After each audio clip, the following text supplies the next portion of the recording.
So this next general session I'm pretty excited about. We have a panel of experts who are going to remind us that we are not alone in the challenges of transportation and housing. They will discuss how local trend issues in housing affordability, transportation management, and future growth are hitting all markets at all scales. The goal of this panel is to present the current landscape of housing and transportation challenges across North America, highlighting case studies of solutions that are underway or in process to inspire us and remind us these issues are not entirely unique, but that together we can change the status quo. Quick introductions. All bios can be found in the program using your QR code, and there's some printed copies at the front desk. We have Craig Sklenar. He is the principal and global leader for Stantec's Transit-Oriented Communities Initiative based out of Montreal. We have Brennan Fuqua, Director of Integrated Mobility Division in North Carolina Department of Transportation in Raleigh, North Carolina. And we have Justin Reedman, General Manager of Development Services, City of Kitchener, Ontario, Canada. Get ready, this is going to be great. Thank you.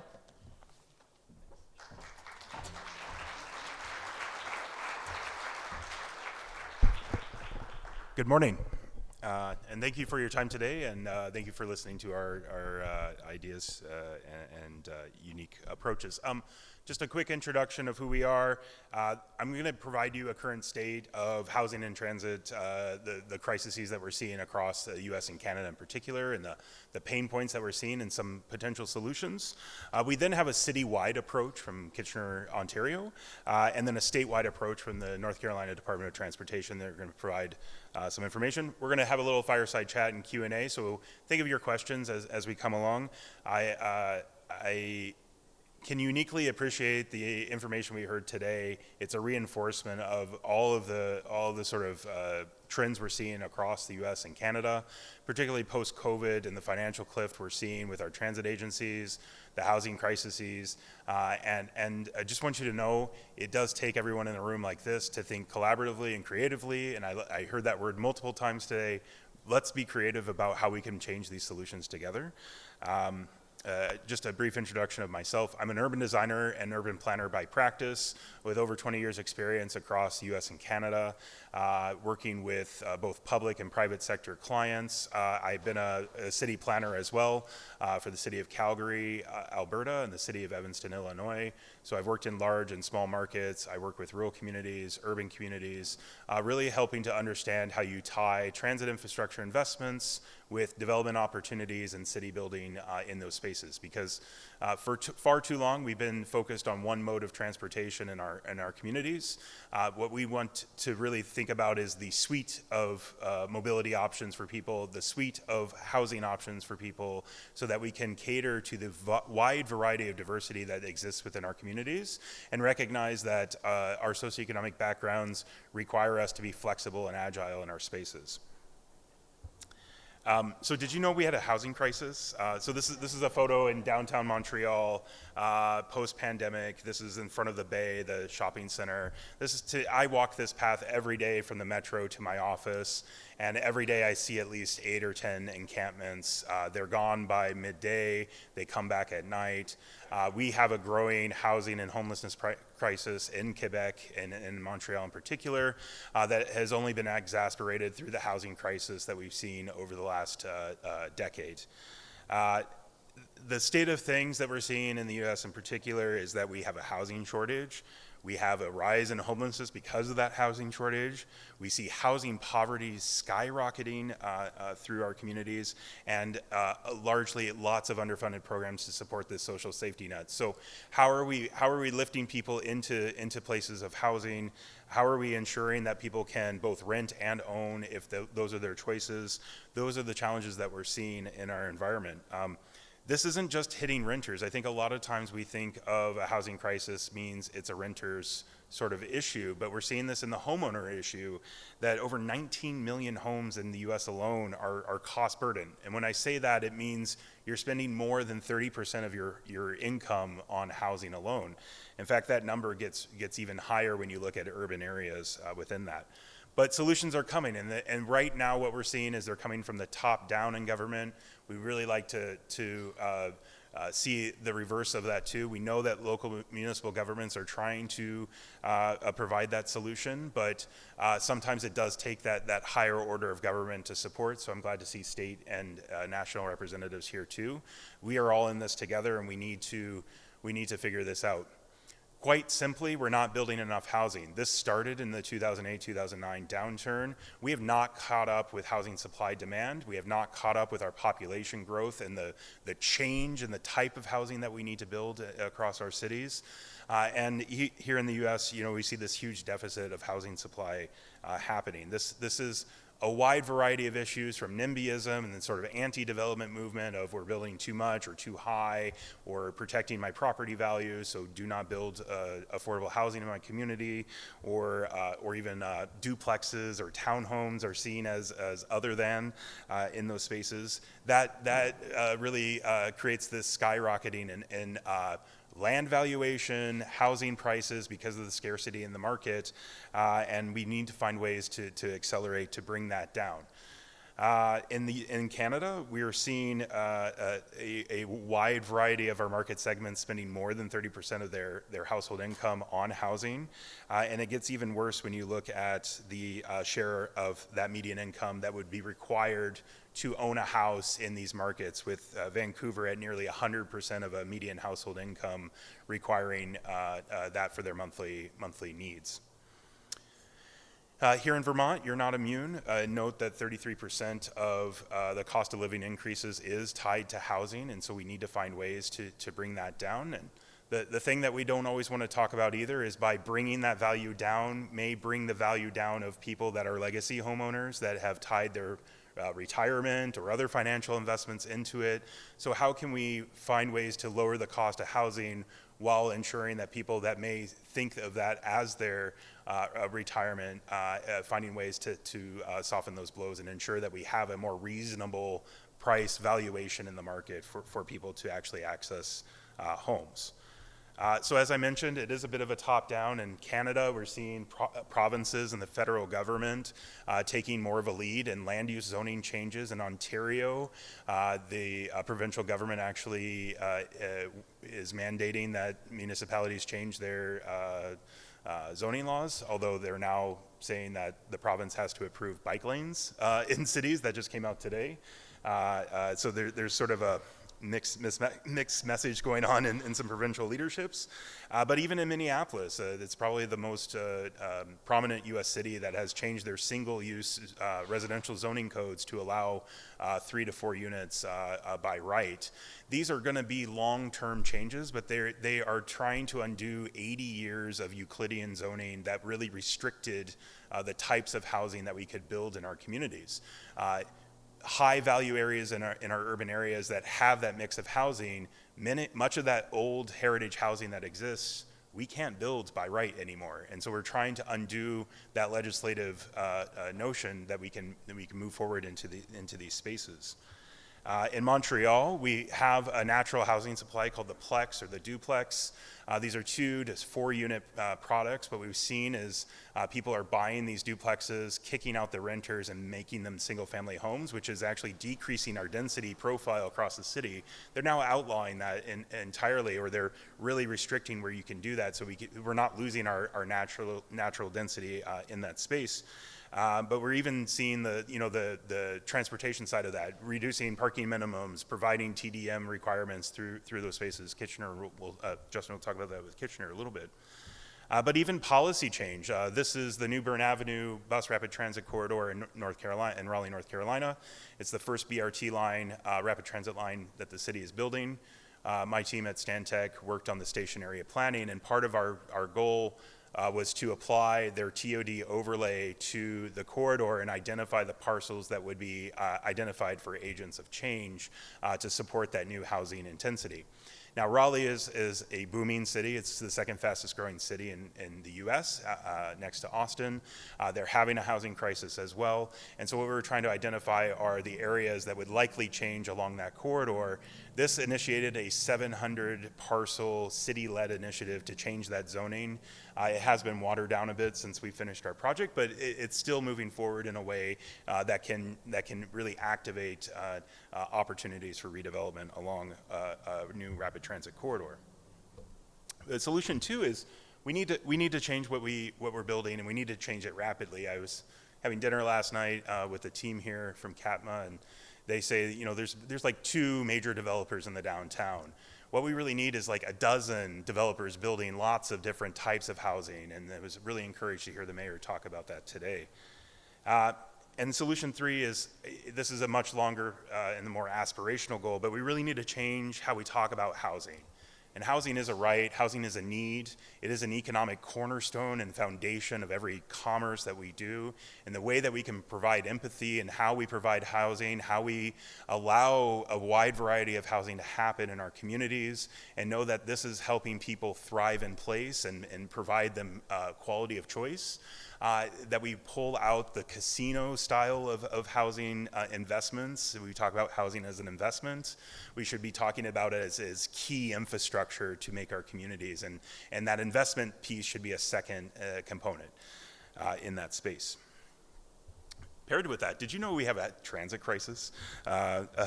And quite simply, and you've heard all of this, I don't want to be Mr. Gloom and Doom here today, but just trying to paint the picture is that while we have seen this cliff during COVID of transit ridership, we are struggling and regaining that ridership pre-pandemic, and you're seeing it here. It's commuter patterns, it's trying to understand where those loads are, how people are navigating their cities have changed differently. We're working with transit agencies on how do you make your systems more agile, how are you anticipating those needs, how are you using technology to be able to adapt to that. But what's really frustrating is because of those work from home components, and it's not a bad thing, it's just trying to understand how do people access service and goods beyond the sort of normal commute patterns, because we built all of our systems as Spoke and Hub over the last 70 years post World War II, that we are now having to retrofit our systems to be more agile, to accommodate that flex midday when people are running errands, et cetera. We're all trying to seek ways to navigate that cliff.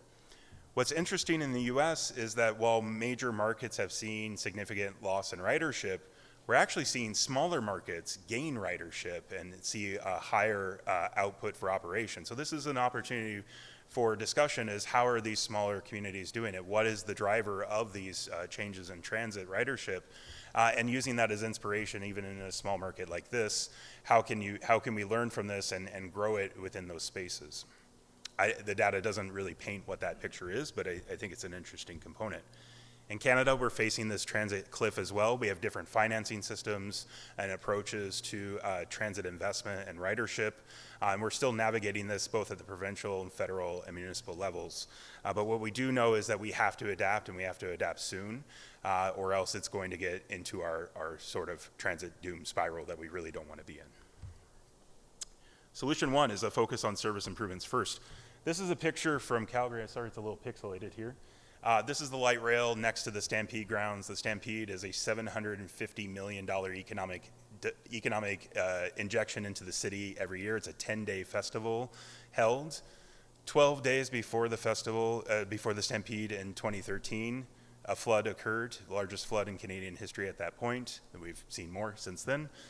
They replaced this line, this roller coaster of line, in 9 days to open it up in time for the Stampede. That is one sort of acute example, but the idea here is focus on your legacy infrastructure, understand the reliability, how are you actually managing to encourage riders by choice, riders by need, and blending the two together so that you have that robust reliability in your network. There's a lot of money coming out that I'm sure you're fully well aware through the infrastructure bill. The RAISE grants and reconnecting community programs too are great opportunities to think through that. Key to this is having a strong vision, a strong understanding of what these programs can actually do for you and how you can tell that compelling story to receive these competitive grants. We in Canada are starting to pair transit investment to housing investment as well. The Housing Accelerator Fund that the federal government put out tied housing policies to municipalities in order to unlock additional transit infrastructure, and I think that's a really important approach to ensure that we're right-sizing our investments in the places that will actually reap that return on investment.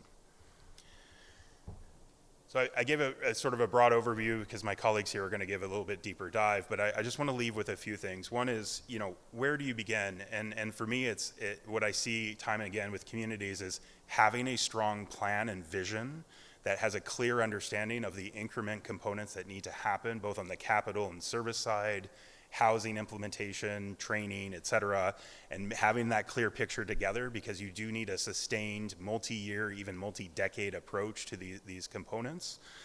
Building that coalition together so that everybody understands their role in that position. There's lots of active, engaged people here today. You all have your own mission and mandate. Understanding how you fit into that big picture is vitally important. Identifying and marketing that infrastructure that benefits everyone. So if it's trying to attract riders by choice, that's gonna always help also support riders by need. Quality of space, quality of service, the legibility of transit service, patron experience, all that comes down to you're capturing a wider net of transit riders, and that's always going to help support those in need as well. But we shouldn't forget that we need to also prioritize the equity component in this. The market will always adapt. If it's market rate housing, they're going to find their way to get to where they want to be. But we need to understand who are those in most need and how do we prioritize their needs first so that we can ensure they can thrive in place or that they have broader choices in their communities. And that can be both the housing and the transit side. So I'll leave it at that. I'm going to invite Justin from the city of Kitchener here. If you have any questions, I'll be around later today. All right, good morning. It's a pleasure to be here, and I got a tour of the community yesterday, and there's a lot of really great things that this community should be proud of, and I feel like this community is on the right track and has a lot of really great bones. And so I started at the City of Kitchener about 11 years ago as the Director of Transportation, and then in 2018 we had a reorganization. And we've heard a bit about silos today, and so part of that reorganization was actually to bring planning, transportation, engineering, building, and economic development together under one portfolio, which I lead. And so it's been really beneficial for us to really advance a coordinated approach. One of the first actions under that new department was to create a cohesive vision, and so that vision that we developed with staff, the development industry, citizens, and council is a city for everyone working together, growing thoughtfully, and building community, and that underlines or underscores everything that we do as a community. So in case you haven't heard of Kitchener, we're part of Waterloo Region, so if anybody knows Waterloo, if anybody has ever owned a BlackBerry or heard of a BlackBerry, that is the community where it's been invented. We're also the home of the first Blue Box, and so we have a history of innovation as well, and so Blue Box Recycling was piloted in our community. It takes about 8 hours and 35 minutes to drive here. It's about 12 hours to take a train and about 40 hours of continuous biking. And we're about 65 miles west of Toronto. So Toronto is where that purple icon is that's kind of covering the city. So Kitchener was a small community about 11 years ago when I joined. It was 230,000 people at that time. It's grown to 300,000 people in a region of about 600,000. And so as I said, it's about 100 kilometers west of Toronto, but it is currently the fastest growing city in Canada. It had a 10% population increase last year alone. And we weren't anticipated to hit 300,000 until 2041 based on our 2016 census. And so that's how quick we're growing. It's been sustained growth over a period of time. We also operate within a really complicated governance structure. So we have the federal level, provincial or state level, and then we also have a regional government which oversees regional transit, some regional roads like our arterial roads. It looks after our healthcare and affordable housing provisions, and so we have to operate within those spheres. But as the local municipality, we are responsible for all local land use planning as well as transportation, like active transportation and most roadways outside of those arterial roads. So this is back in the 90s, and this is what our downtown looked like. So we actually had a bit of a problem with people wanting to be downtown. We had an employment crisis at that time, so we were a manufacturing community. And in the 90s, a lot of manufacturing was going overseas, and so we were hit very, very hard as part of that. And so our downtown was desolate, it wasn't busy at all, and we had not a lot of people living there, as well as vacant commercial space. This is a large factory building. It was designed by Albert Kahn. If anybody knows, he's a famous Detroit architect, and so he's done a lot of the industrial buildings in Detroit. We're relatively close to Detroit as well, and so he's designed a few key industrial buildings, and so this was a former rubber factory that was sitting vacant for a decade. This was a prominent corner of our downtown, and so this is the sort of reality we were dealing with at the time. And so back in the early 2000s, our council had dedicated a $110 million investment fund to really help revitalize the downtown. And so this is a school of pharmacy that's operated by the University of Waterloo and McMaster University. And so this was part of that investment program to get a new campus downtown. This is the interior of that former industrial building, which was converted to about 300 industrial lofts. And so some of the funding went to that to create some new residential downtown, and so this was the first residential in decades that had actually opened in downtown. We also invested in Communitech, which is an incubator space in an old factory. So we have a tanning factory that we partnered with the University of Waterloo. Google was one of the tenants here as well, and so this was really meant to transition our tech school. The University of Waterloo is a very well-known computer science program, and to foster the growth of student projects into viable businesses. And so this was one of the key transformative projects that really helped shape us as a new tech hub in North America.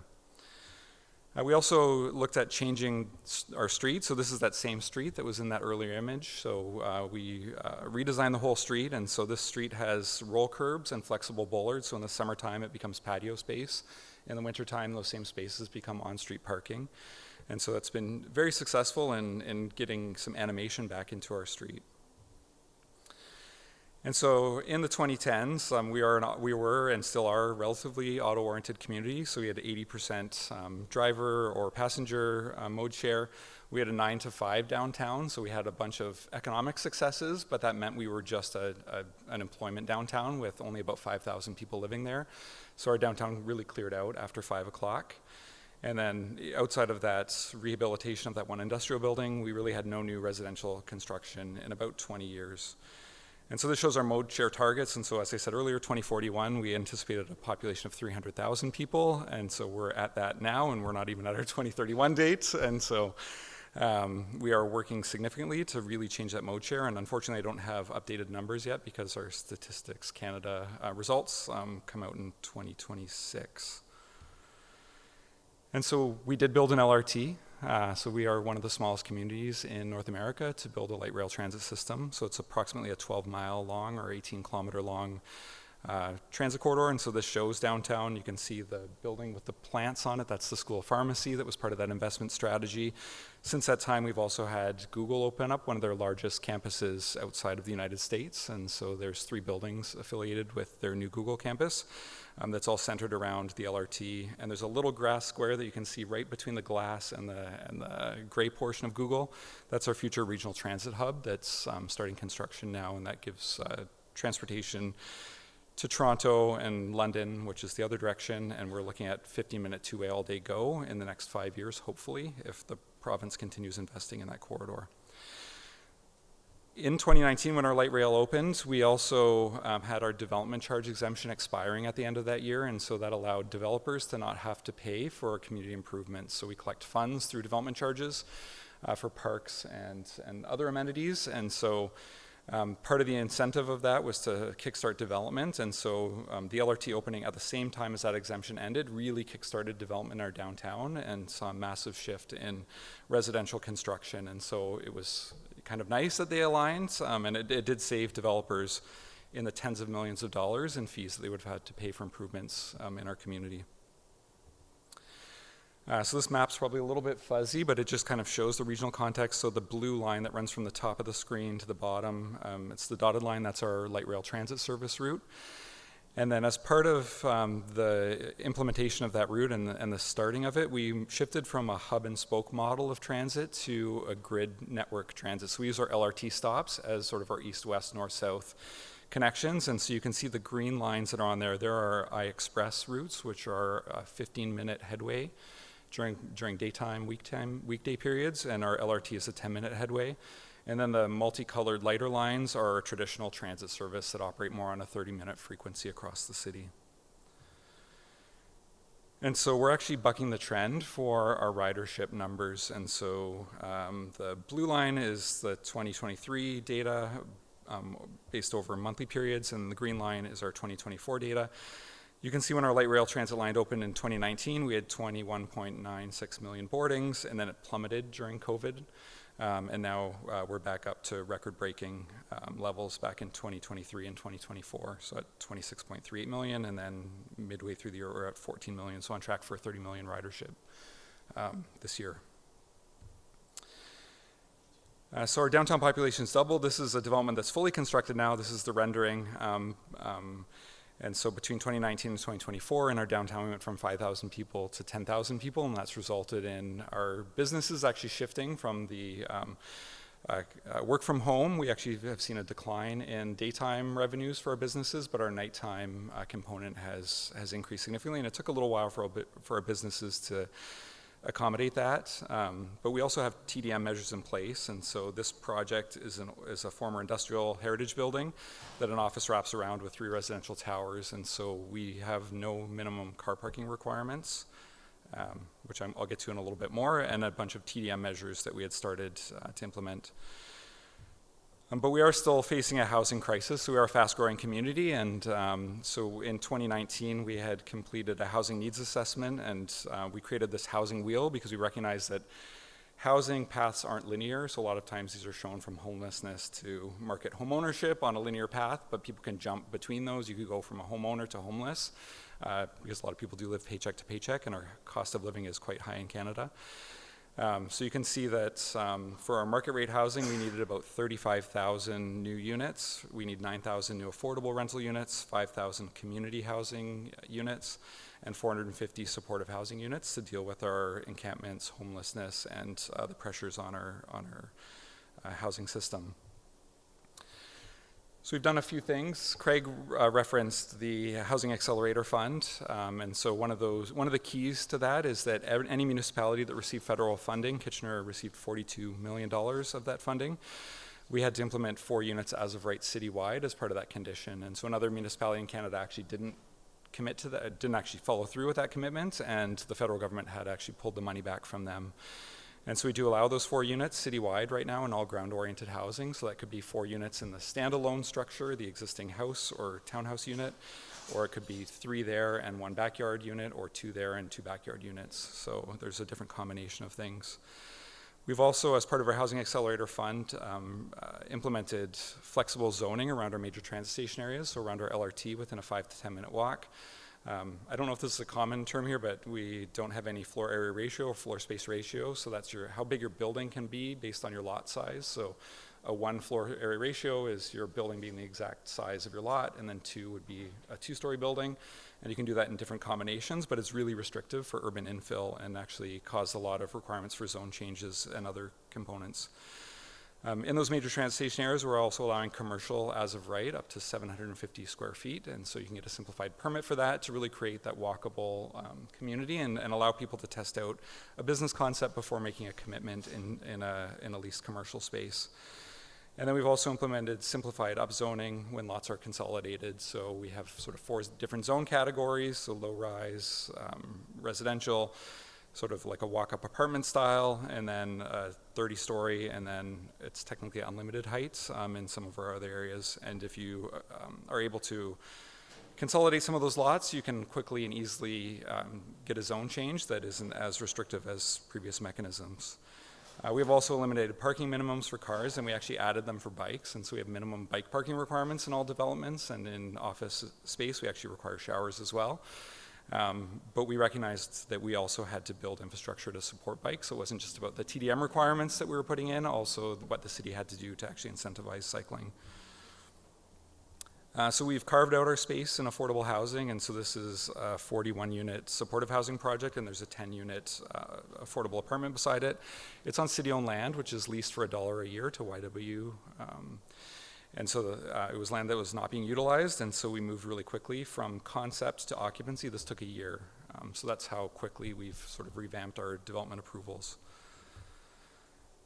We also created a new cycling grid, and so we did that through a community working group model where we had between 20 and 30 people apply and provide their demographic information, because we're trying to match the demographics of the working group to our community, and then also entrust the community to help build our cycling master plan. And so this is the results of our downtown grid in the dark blue, and so we are just finishing construction of that, which is about 6.6 miles of separated all ages and abilities infrastructure.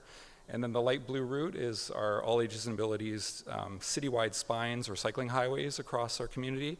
And so as those are built out, they will be color coded, and we're creating a subway style map and really easy ways for people to navigate. So the one line, which is the red line, which runs from one side of the city to the other, which is our first segment, which we're looking to implement next year, will be labeled as Route 1. It's red, and then it tells your terminus of either end, and we'll be creating a map network so that anybody, whether you're 80 or 80 years old, can figure out how to get around our city, because it really looks like somebody cooked spaghetti and threw it at a map, and that's how our roads got laid out, so it's really hard to convey directions in our community. So some of our implementation of our downtown cycling grid. This is one of our downtown streets, and this is before.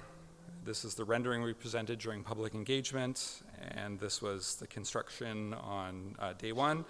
And so we did try to do a light touch here where we're just putting the concrete median in, so we didn't have to do a full reconstruction of the street.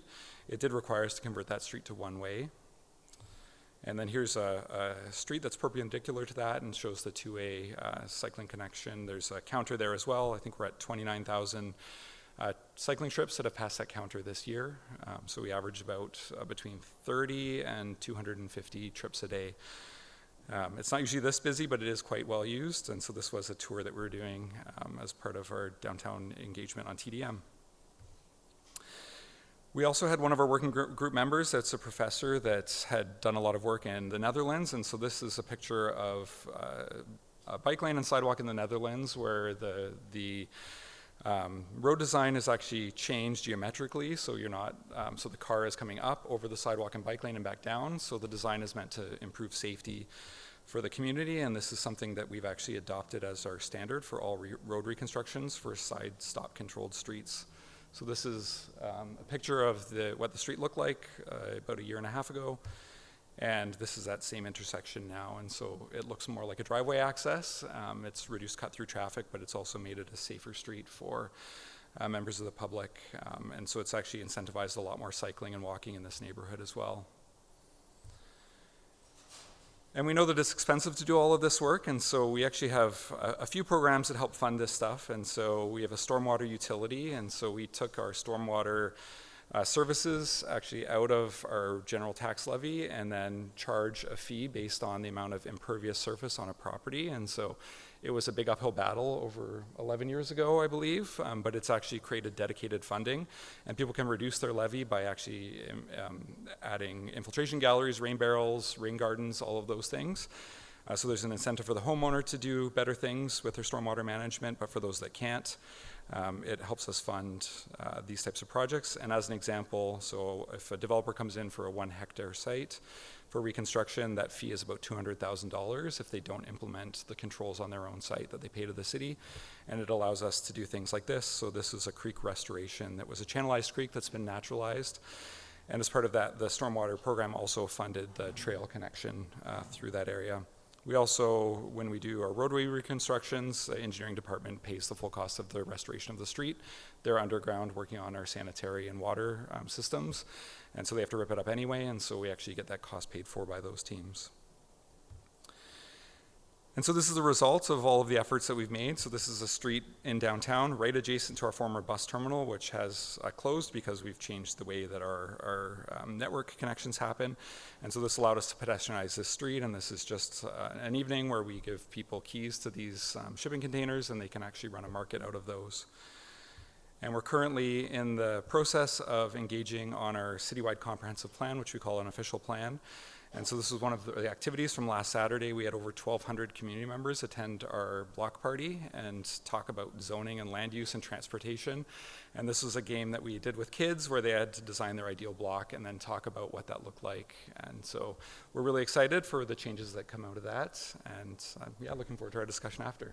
And so with that, I'll pass it over to Brennan.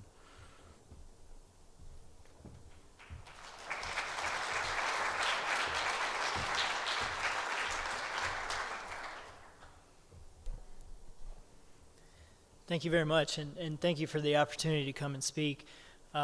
Before I get started, I do want to acknowledge our transit agencies that are in Western North Carolina. Just to give a little bit of information, I wrote down some statistics here. We are now 2.5 weeks post Helene coming through North Carolina and hitting our mountain region. Since then, the DOT has been hard at analyzing what the impacts have been on our transportation network. And we've identified almost 7,000 incidental areas of road damage that has been done. This has included over 100 bridges that will need to be completely replaced. And then there's additional evaluation continuing to be ongoing for that infrastructure. In response, NCDOT has sent over 2,000 people to perform this assistance, to perform this evaluation, and to get the roads back up and running. For the transit agencies, we have 26 agencies that are servicing impacted communities. Of those, it's been our role with the Integrated Mobility Division, making sure that we reach out to them, communicate with them daily on their individual needs. We have now heard from all 26 of our agencies. It did take a while to hear back from them. The mountains were already really bad with communication, so then a disaster like this made it a lot worse. We're happy to report that everybody and their staffs are all safe. They are damaged. There's a lot of house damage and things like that. But I say this there's also coming out stories about how important our transit agencies have been in the relief efforts. We've gotten reports of over 2,500 people being evacuated from their homes, put into shelters from our transit agencies. Our transit agencies are providing vehicles to bring medical supplies, to bring hot meals to folks, and they're continuing with the efforts on how to get supplies from these remote areas to actual individuals in North Carolina. So it's just a really stark reminder of how important our agencies are, how important the services that we provide are, and also a really stark reminder as public servants that we are here for our communities, and our communities will come back strong with this resiliency that's been built in. So sorry to start on kind of a stern note, but it is weighing heavy on the folks of North Carolina, the folks of Florida. I know there's been disasters here in the recent past, so it is just, again, a reminder of how resilient we need to be with our transportation networks and things like that. So with that, I'll move into some happier sides of things. But again, thank you for the opportunity to come speak. My name is Brennan Fuquay. I'm the director of the Integrated Mobility Division within NCDOT. I'm happy to come and present to you because I can say integrated mobility, and I think people have a little bit of an idea what I'm talking about here. Normally when I start off these speeches, it's a little bit different than saying NCDOT rail or NCDOT aviation or highway. Those are all pretty obvious on what we work on. But I do like to give a little bit of a background on what we do. The Integrated Mobility Division was created in 2018 as a combination of our public transit group and our bike and pedestrian planning organization. So it's a consolidation that was aimed to tackle some of the challenges that we're facing in North Carolina. We are, as Craig said, one of the fastest growing states in the country. We're known for having our municipalities like the city of Raleigh or Charlotte or Winston-Salem and all of these, but we're actually one of the most rural states in the country where a lot of our folks outside of those urban centers are in really small communities. There's over 1 million people in the state of North Carolina that don't have access to single occupancy vehicles. Additionally, we are an aging population. They're saying by 2030 that a quarter of our population will be either below 16 or over the age of 65. So you start to talk about folks that have more dependency on the types of services that we provide with active transportation and public transit. Additionally, as we continue to grow and have more people, we have more carbon emissions. So with all of these types of problems or challenges that we have in North Carolina, the consolidation of the groups really made sense for us to be able to attack these challenges in a really creative and collective manner. So the mission that we have is to provide leadership for safe, affordable, innovative multimodal transportation in North Carolina. So it didn't become bike and ped plus transit and you just have two things. It became really the group that's set at how are we creating a human-centered network of transportation options in North Carolina. Our goals are to increase access to all of our North Carolinians for goods and services to where they live. We want to enhance the quality of life of folks by giving them flexible transportation options, and we want to ensure the safety of all network users regardless of the type of transportation that they use. So just to give a little bit of background as us as a state, we get a lot of our funding for the state through our motor fuel tax, and as you all know that people are becoming more and more dependent or more and more excited about getting electric vehicles. So we're continuing to see decreasing funding available through our motor fuel tax. So we're trying to come up with creative or new ways to figure out how to create this revenue on a statewide basis. We have a great website, advancenctransportation.com, that talks to these issues and starts to give public information on how roads are built, how multimodal transportation network in North Carolina is built, and also some of the changes that will be coming as we can't rely on motor vehicle fuel taxes moving forward. This is just a more, detailed version of this. So as you can see, our revenue every year is about $7.72 billion. And then I want to highlight the graph on your right to talk to you about the funding breakdown within NCDOT. Between construction and maintenance, we're seeing out of the $7.25 billion that was given to NCDOT for revenue, we're seeing roughly 6 million of that going, sorry, quick math, maybe 5.5 million, going to the construction and maintenance of highways. You can see on the little graph all the way over to the right, 10.5% of that is going to alternate modes of transportation in North Carolina. And of that, Integrated Mobility Division, which is our public transit agencies and the bike and ped facilities and all of our multimodal planning, is getting 120 million of that. So just over 2% of the state funds are going to our public transit. So as the theme goes, you're not alone with funding being a major issue when we're talking about public transit in North Carolina. A breakdown of the IMD funds that we have just under $70 million from state funding, and a little bit over 60 million of that is federal funding. Majority of that funding is going to our subrecipients, so there are we facilitate the funds for our rural transit agencies. There are direct recipients of federal funds within the state of North Carolina, and I'll break that down a little bit in the next slide. But a majority of that federal funding is going to that, and also a majority of our state funding is going towards flexing that federal funds.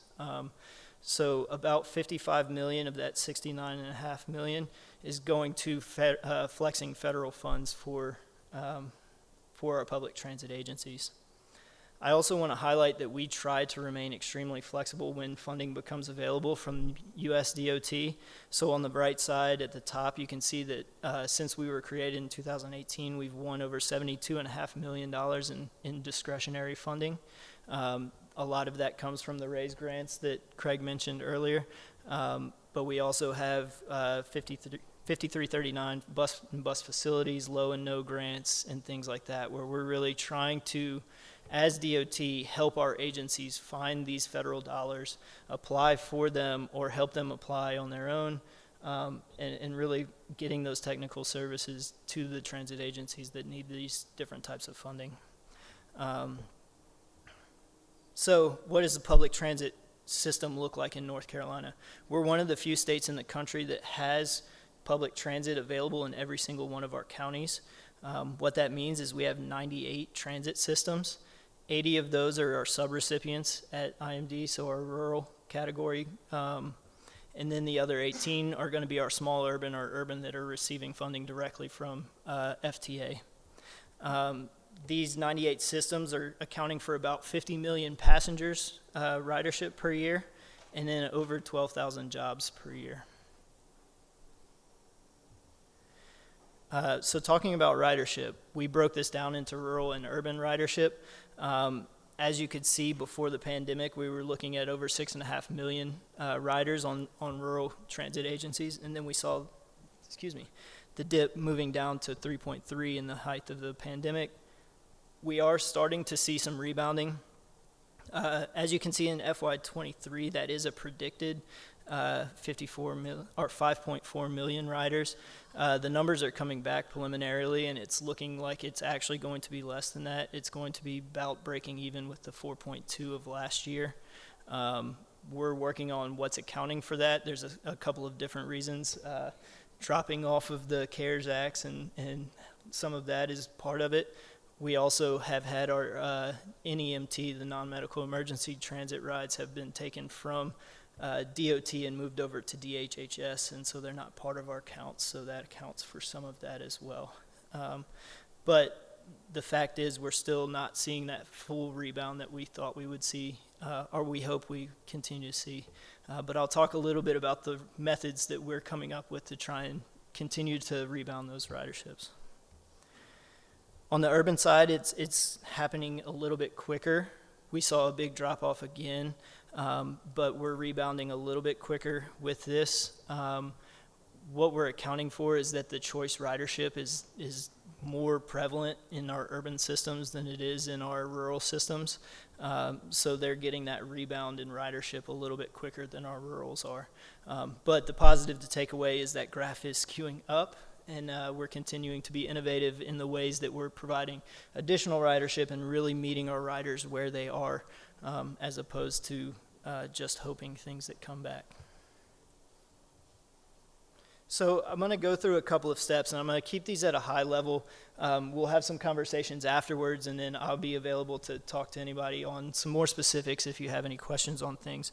But some of the steps of what we're doing to focus on multimodal transportation as we move forward is as Craig said, you got to create a clear vision. And Justin mentioned the vision that they have for their city, and create a unified vision for the development of multimodal opportunities. And what we've done in North Carolina is we've really created 4 key pillars that we emphasize with every project that we do. And that first pillar is creating a layered set of multimodal options. And this means that no matter how far or long or short your ride is, that there's a public option for how you can get there. At a local level, you're talking about bike and ped connections and micromobility options like bike share and scooter share. Interlocal, you're talking about microtransit or local buses that can get you that last mile or that last 5 miles. And then talking about regional opportunities where you're connecting rural and urban options, or you're connecting city to city, or really service areas to service areas, and connecting people with activities and services that they need. And then how are we integrating that with our interregional transit options like our intercity rail that I'll talk about a little bit, and then our bus transit that's from state to state, or even coming in from the airport. How do we get people to move on to their next mode of transportation and ensure that they have an option for public transportation in that way? The second thing is that these modes of layered transportation have to be connected in a logical termini. There has to be good flexibility from getting off of your regional transit option and onto your next mode of transportation. There has to be connected and integrated mobility options there. We have a program where we're talking about mobility hubs and what that connection looks like for individual communities. And that can be with any sort of different multimodal options, and it's scalable from urban environments to the most rural environments. And I'll show some examples of that moving forward as well. The third pillar is that it needs to be connected by complete streets. You need to have the infrastructure in place where you can feel safe no matter how you decide to move. This means that on 98, you're not going to have people riding their bikes or walking or anything like that. But it does mean that you have logical connections for people to be able to traverse those major highways or those major boundaries in a safe and logical way. And then the final mode is mobility as a service, meaning that trip planning for public transportation is just as easy as pulling out Google Maps for single occupancy vehicle ridership. This means that we have a statewide app that somebody can use to figure out how they can move from Asheville, North Carolina, over to Greensboro, North Carolina, have all of those ticketing systems in one single place to make it flexible for their users. Once we feel like we get these 4 pillars in place, we'll feel like we have a really, truly multimodal network in North Carolina. The next thing is we, as a state DOT, have to maintain these statewide transit coverages, and we have to facilitate regional transit opportunities. So these are just 3 examples of the statewide plans that we've put out. The map on the left is our regional multimodal facilities. This includes our passenger rail that's available across the state, and also includes our regional transit intercity bus transit options. This shows that we have availability for people to move from one side of the state to the other using public transit or using our private partnerships or subsidized rides with our private partners there. In the top right is our comprehensive state trails map, understanding that no matter if people are moving for recreation, for something that they live for, that it is all a mode of transportation and it should be dedicated as part of NCDOT's plan moving forward. And then the bottom right map is a little washed out, but it's an interactive bike route map that shows the safe routes to ride throughout the state, connecting regions to regions. And those plans were all 3 funded by NCDOT. Additionally, we have state funding grants that are specific to the consolidation and to the collaboration of our multiple transit agencies. As you saw in that first map, county boundaries are most of the time where our public transit agencies can work. What we have in North Carolina is a $1.5 million annual grant opportunity for multiple transit agencies that want to work together to help cross those boundary lines, meaning that somebody can move from one transit agency to the other and has a dedicated line for that. What we do is we create a memorandum of understanding between the multiple transit agencies. They're available for up to $200,000 per agency that's part of the grant application to create those regional transit opportunities. So how are you going to move from one area to the other? We really like to focus on how are we moving people who live in rural environments to the job opportunities in the urban environments. So that's available on a year-to-year application basis. And then we have to develop innovative methods to promote these riderships. Like I said, we have a lot of rural agencies. A lot of these are demand response agencies that are, as Director Clark mentioned, these are folks that are going to hospitals. These are folks that are going to their medical appointments, to their job opportunities and things like that. Demand response is major for our rural communities, but it also has a lot of restrictions on time limits, has a lot of restrictions on needing to set up your appointments days in advance and scheduling and things like that. That's hard on the riders, and it's also hard on logistics for our rural agencies as well. So I'll talk a little bit more about where we're moving in microtransit, but I also wanted to highlight our TDM and the efforts that we're working with to enhance TDM across the state. We're taking a regional approach where NCDOT understands that we are not the ones that know your ridership as good as you do on a local planning basis or even a regional planning organization. So we're working with our large MPOs throughout the state to create transit demand management plans. This one's from Centralina, which is our Greensboro kind of central area planning organization. And it's really focused on how can you integrate the different TDM methods from urban, small urban, and rural areas. and this kind of breaks out the different ways and different methods that were part of the plan from Centralina.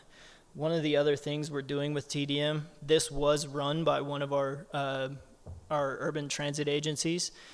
They've come to us recently and said that they don't have the capacity to run this. I think part of it is to what was spoken to earlier today. It is such a nebulous concept on what works in different places, what counts as TDM. So what we've done is we've worked with our FHWA counterparts, and we've applied for CMAQ funds to fund a standalone full-time employee position to run the TDM program for our state. We're still going to be working with the regional folks, but this is going to give us the opportunity to be hyper-focused on how to advertise this, how to get the word out to our private entities and to our public agencies on how it's beneficial to them. Right now, we do TDM on a 50-50 state versus whatever funds locals have, whether that's federal funds that are distributed to them or local funds. And so we're going to be analyzing how we can continue to grow that program in our state. So then I want to move into microtransit, which is very similar to demand response, except for it gives you the opportunity to be flexible on your scheduling. We call it a subsidized Uber for folks to make it as easy as possible to understand what you're talking about. But it's being able to schedule on demand a direct route from, and it's different in different communities, whether that's from curb to curb, or if you have specific transit agency spots that you want people to drop off. We are working on whether it makes sense at a local level or if you're able to regionalize microtransit. You have to always analyze trip time versus availability. One of the good things about microtransit is it should be always available for your folks. So if you start regionalizing it and having longer trips, it makes it a little bit more difficult to have that truly on-demand service.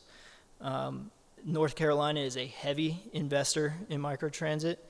We have some of the most successful microtransit in rural communities in the country. I like to highlight our ride service that's in Wilson, North Carolina. This is a community of less than 25,000 people that has completely gotten away from their fixed route transit that was available to them and moved into microtransit. Now, as someone in DOT, I don't advise that. We like fixed route, and we like the flexibility and the cost that you get with that, and we like the multi-layered service that you can have with microtransit and fixed route working together.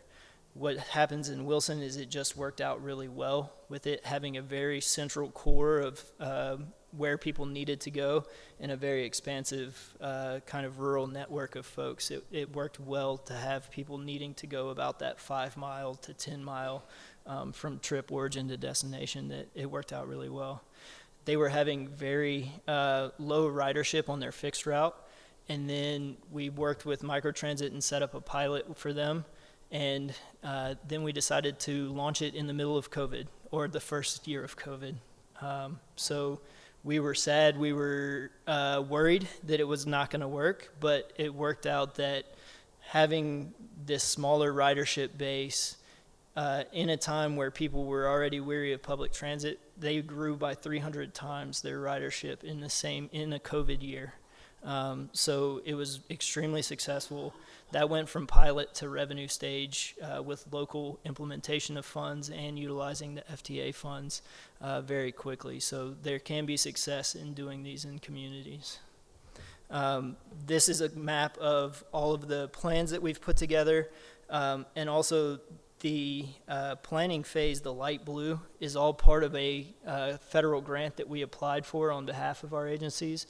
And we got $10 million of federal funds to match $10 million of state funds allocated to standing up microtransit in 11 communities in North Carolina. So, like I said, we are heavy investors in this. We think it gives opportunities to meet your riders where they are, but we still want to encourage that layered microtransit and transit fixed route traditional service. And then I want to talk real quickly about utilizing economic opportunity as a driver for microtransit and development. As you've heard with the two speakers previous, Justin and Craig, land use, development, all of that has to be talked about at the same time as transit for creating a successful network.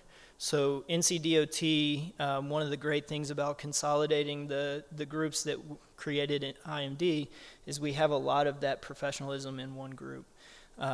We're working transit-oriented development embodies where we're heading.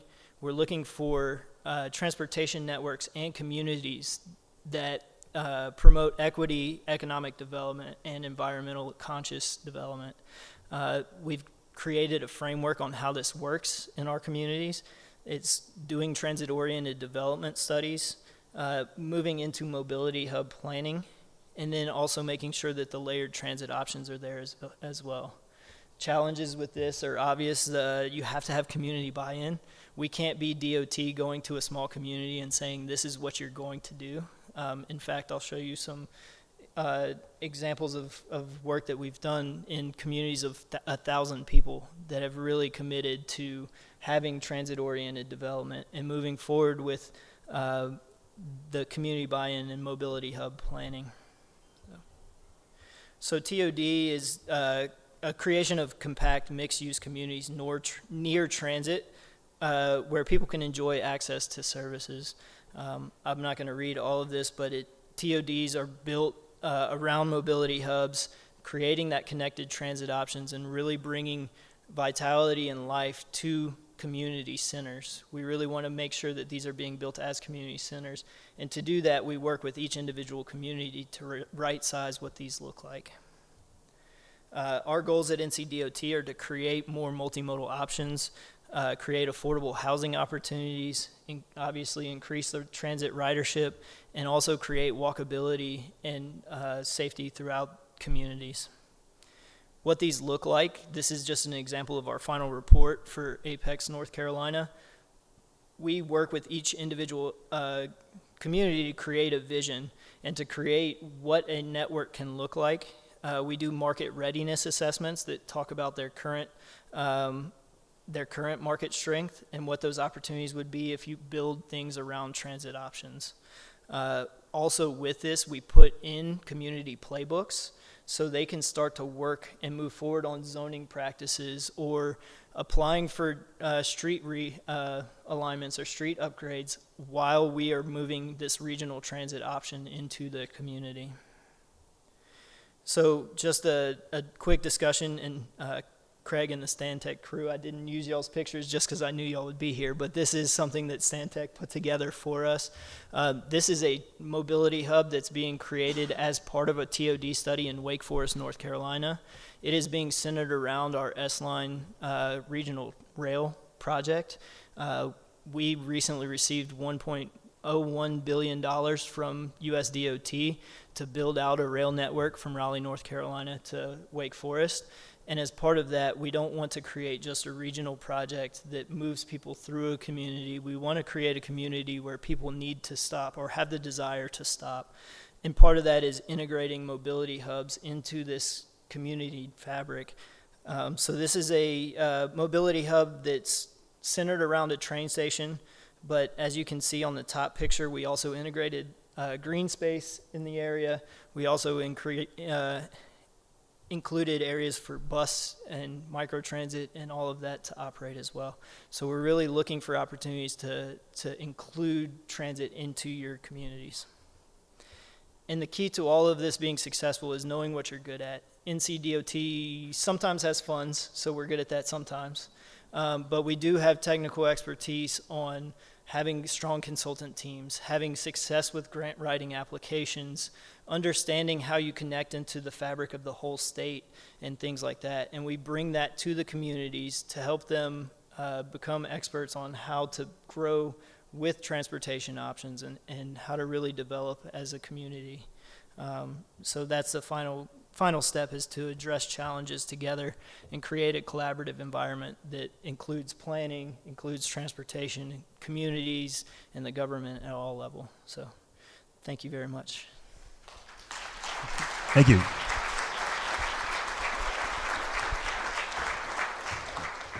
I want to recognize it as the lunch hour, but I do want to, and Sandy's looking at our watch there.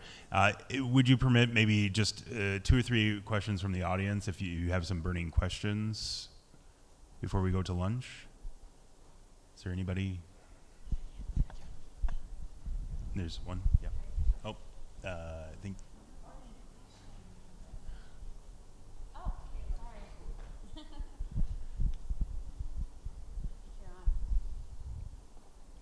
Yeah.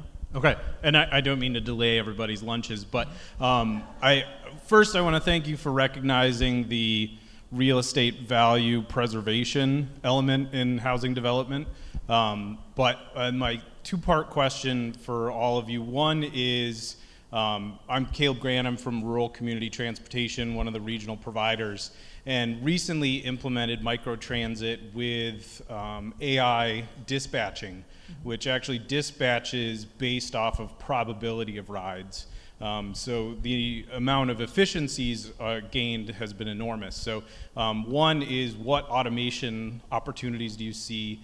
The other part of the question is, obviously as a transit provider, TOD is ideal, but in the pacing of things, oftentimes transit's at the back end and choosing maybe not to be the horse but the cart. What models have you seen where transit, dynamic development, responsive transit is kind of coming in at the tail end and able to build a model that supports both private and public development? So automation and maybe being the cart rather than the horse in development. Yeah.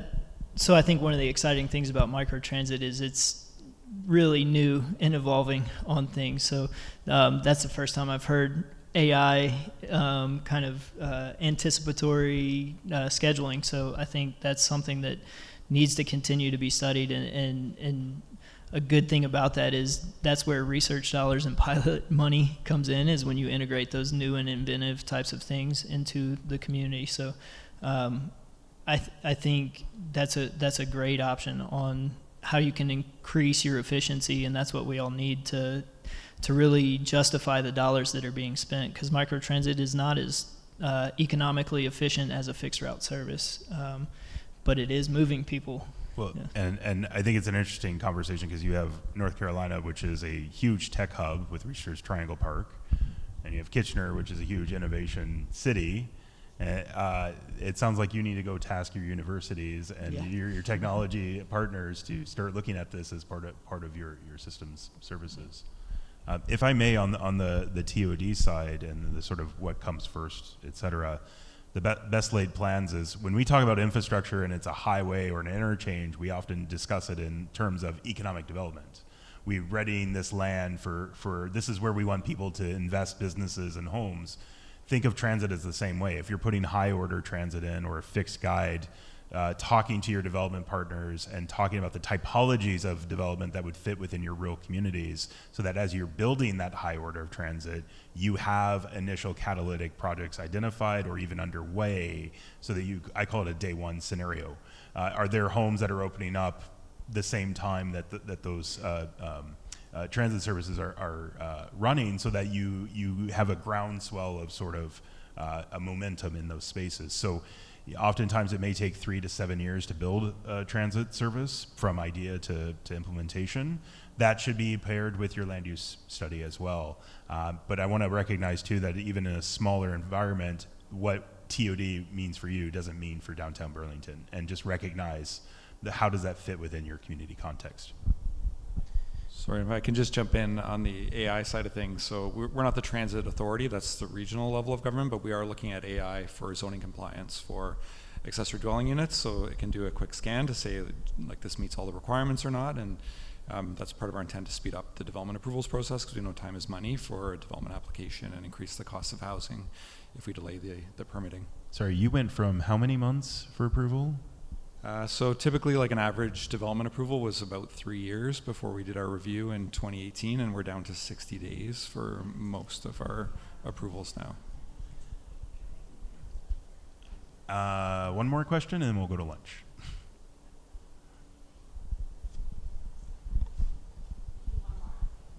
Okay. Hi. I noticed on the Kitchener modal projections slide, as transit is trending up, school bus rides are trending down. And I was curious if you've streamlined or found some efficiencies to shift some academic rides onto the public buses. Yeah, so the funding for our school buses is at our provincial, which is our state level, and so they're actually expanding the walk shed and reducing the bus options as time progresses. So we're losing funding for that, but we're also trying to invest in active transportation around those schools, and so that network across the city, we're looking at planning those all ages and abilities routes to more readily connect students with their school buses. We also are expanding our schools in our community as well. We are a quick growing community. And so, as we fill in some of our gaps in our schools, it will reduce the reliance on buses. And there was one more. Last question? No?